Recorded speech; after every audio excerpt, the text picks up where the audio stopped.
এসে দাঁড়িয়েছি সেই বিখ্যাত একটা বাঙালিদের পুণ্যতীর্থ বলা যায়, যে আমাদের রাষ্ট্রপতি প্রণব মুখার্জির বাড়ির সামনে। আমরা বাঙালি হিসাবেই খুব গর্ববোধ করতে পারি যে এরকম একটা মানুষ, যিনি ভারতবর্ষের প্রথম নাগরিক হয়েছিলেন এবং এরকম একটা গ্রামের মধ্যে থেকে, বীরভূমের কিন্নাহার গ্রাম, সেখানে থেকে ধরুন এই গ্রামটির নাম মিরিটি, কিন্নাহারের মধ্যে।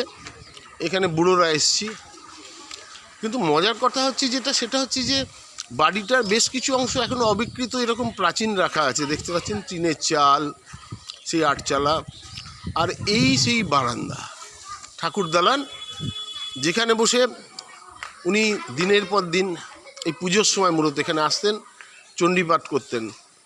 বাঙালিদের কাছে আমার মনে হয় বেড়ানোর অন্যতম একটা পীঠস্থান। সকলকে ধন্যবাদ, এবং আমরা খুব কৃতার্থ হয়েছি যে বুড়োরা যে এইখানে আসতে পেরে। আপাতত ওনার দিদি এখনও আছেন, এই 10:30টার সময় আজকেই বাড়ি থেকে চলে গেলেন, অন্য জায়গায় থাকেন। বাড়িতে এখন কেয়ারটেকাররা থাকেন। এই সেই মূল দরজা বাড়ি, যেখানে আমাদের ভারতবর্ষের রাষ্ট্রপতি তিনি এখানে থাকতেন। ধন্যবাদ।